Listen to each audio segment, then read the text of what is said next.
untuk mendevelop program tersebut. Yang kedua, memperbaiki sebuah device memberi peluang 20% sampai dengan 50% munculnya device yang lain. Yang ketiga, software yang sukses pun akan tetap memerlukan maintenance. Software maintenance, sebuah perubahan sistem yang dilakukan setelah sistem tersebut di-deliver. Ada 3 tipe software maintenance. 1. Maintenance untuk memperbaiki kesalahan di dalam software. Yang kedua, maintenance untuk meningkatkan adaptasi software terhadap lingkungan operasionalnya. Yang ketiga, maintenance untuk menambah dan memodifikasi fungsi sistem. Teknik pemeliharaan perangkat lunak. Comparative maintenance adalah memodifikasi software yang bersifat reaktif yang dilakukan untuk memperbaiki permasalahan yang ditemukan. Yang kedua, adaptive maintenance adalah memodifikasi software yang bertujuan agar software tersebut tetap dapat digunakan walaupun terjadi perubahan lingkungan. Yang ketiga, proactive maintenance adalah memodifikasi software yang bertujuan meningkatkan performance untuk maintainability. Yang keempat, preventive maintenance adalah memodifikasi software yang bertujuan untuk mendeteksi dan memperbaiki potensi-potensi kesalahan sebelum kesalahan tersebut benar-benar terjadi. Biaya maintenance software. Hal yang mempengaruhi biaya maintenance: 1. Stabilitas tim.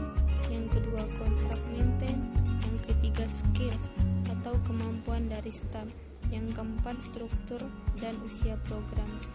Ini adalah model proses reengineering software. Model proses reengineering software. 1. Analisa intro. Yang kedua, restrukturisasi dokumen. Yang ketiga, reverse engineering. Yang keempat, restrukturisasi data dan program. Yang keempat, forward engineering. Referensi engineering. 1. Menganalisa program untuk membuat abstraksi high level dari program tersebut. Yang kedua, sebuah program memperbaiki terhadap desain. Yang ketiga, scope, kode atau program, desain data, desain arsitektur, dan desain prosedur atau alur kerja sistem. Yang keempat, beberapa case tool dapat membantu melakukan referensi engineering secara otomatis. Gambar dari referensi engineering. Perbaikan dalam keadaan darurat. Keadaan darurat biasanya terjadi saat terjadi masalah terhadap sistem yang kritikal. Yang kedua, permasalahan mempengaruhi lingkungan operasional. Yang ketiga, munculnya pesaing baru atau peraturan baru. Code adalah dapat menyebabkan ketidaksesuaian antara requirement design coding. Forward engineering vs reengineering. Alur kerja maintenance software. Ini adalah gambarnya. Hukum Lehman. 1. Perilaku yang dirumuskan oleh Lehman atau Badal terkait dengan perawatan maintenance dan evaluasi software.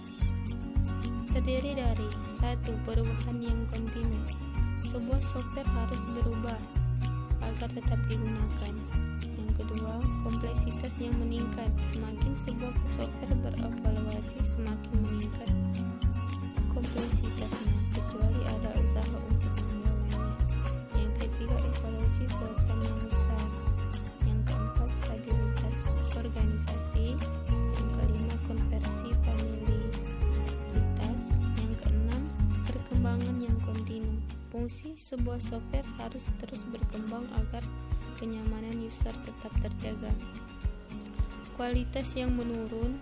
Kualitas software akan menurun kecuali ada usaha untuk merawat dan beradaptasi dengan lingkungan. Dan yang terakhir, sistem umpan balik, feedback system. Ukuran perawatan software. Software Maturity Index atau SMI mengukur stabilitas sebuah software.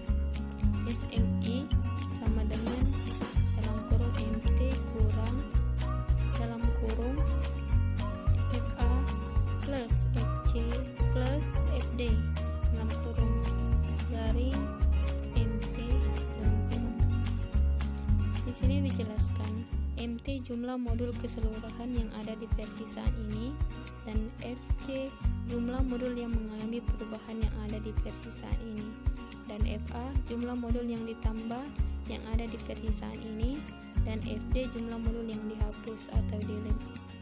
SMI mendekati nilai 1, maka software tersebut semakin stabil.